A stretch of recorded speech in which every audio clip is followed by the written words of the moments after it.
Ok, c'est vrai que ça, c'est un court vidéo aujourd'hui pour faire le retour sur les nombres décimaux et puis les valeurs de position. On a discuté très rapidement ce matin, puis on fait cette vidéo comme référentiel et aussi pour nos chers amis malades à la maison. On a discuté que au début, lorsque les mathématiciens commençaient à écrire leurs preuves et puis commençaient à établir des systèmes pour facilement calculer, ils ont commencé à clarifier, à rendre plus facile à lire les chiffres. Puis bien sûr, de passer d'un style d'écriture de nombres en latin, c'était beaucoup plus simple, beaucoup plus clair avec des nombres. Mais lorsqu'on a plusieurs chiffres qui composent un nombre, puis qu'on rentre dans les centaines de milliers, puis dans les millions, il est beaucoup plus facile lorsqu'on regroupe en blocs de 3, les chiffres qui composent notre nombre.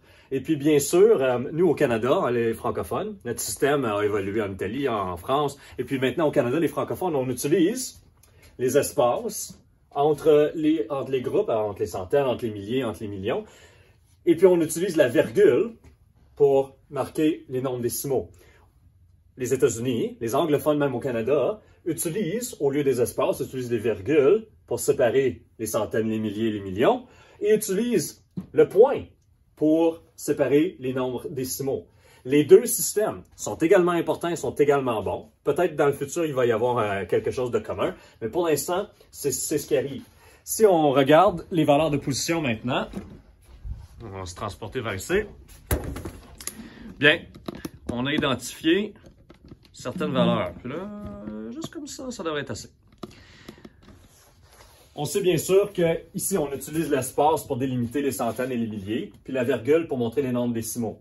Les nombres décimaux, ici, on va en parler juste après, mais depuis que tu es en première année, tu travailles avec les unités, les dizaines, les centaines. Ensuite, les milliers, les dizaines de milliers et les centaines de milliers. Si on aurait un autre terme à la gauche ici, on serait rendu dans les millions. Cinquième année, ne dealez pas avec les millions. Sixième, par contre, on commence. Et puis là, on s'approche du 1 million. Bien sûr, il y a quelques petites notions mélangeantes, confusantes ici. Lorsqu'on traite avec la première valeur, après la virgule, la première valeur décimale, il s'agit des dixièmes. Ce n'est pas la même chose qu'une dizaine. Une dizaine et un dixième n'est pas pareil. D'où vient le terme dixième? D'où vient le terme centième? Bien, réellement, ce qui arrive, c'est que si on a un nombre comme 1,1, c'est ce qu'on a un peu plus que 1. On a un entier et on a une partie d'un entier. Puis si j'ai un 1 à la valeur des dixièmes, j'ai 1 dixième, ça vient de la notion fractionnaire ici. C'est 1 dixième, comme on le voit avec une fraction, et puis on l'écrirait de cette façon-là. Okay? Cette semaine, on va continuer à travailler à utiliser les fractions. Et puis, comme tu vois, je pensais pas que c'était dans la caméra, on va commencer à faire des tableaux de conversion, être capable de comparer des nombres des fractions, nombres fractionnaires, des pourcentages et puis des nombres décimales. Aussi également, puis dans notre math, c'est là qu'on a partagé les activités. On va aussi commencer à parler d'arrondissement.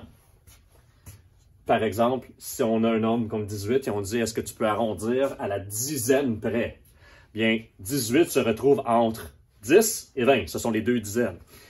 Puisqu'il se retrouve plus près de 20, 18 serait arrondi à 20 pour la dizaine près.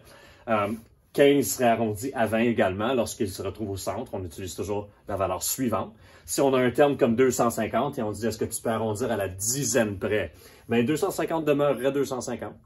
Si on dirait est-ce que tu peux arrondir à la centaine près? Là, on irait arrondir à 300. Puis si on dirait est-ce que tu peux arrondir au millier près? Mais là, on additionnerait à 0, puisque entre 0 et 1000, 250 se retrouve beaucoup plus près de 0. Et on va continuer plus tard avec l'arrondissement des nombres décimales. Lorsqu'il te demande de comparer, puis d'essayer de voir sur une droite numérique comment situer un nombre décimal ou une fraction, bien, il faut que tu y penses dans un sens qu'il y a toujours des fractions qui sont équivalentes. Ici, entre 0 et 1, nous avons une demi. Mais une demi est aussi égale à 2 quarts. Et 2 quarts est aussi égal à 50 centièmes. Ces trois fractions sont des fractions équivalentes. Si je veux savoir où est-ce que je placerais, par exemple, 0,6, Bien, 0,6, c'est 0 et 60 centièmes ou bien 6 dixièmes. Alors, je le placerai environ à cet endroit. Alors, on continue avec ça plus tard cette semaine.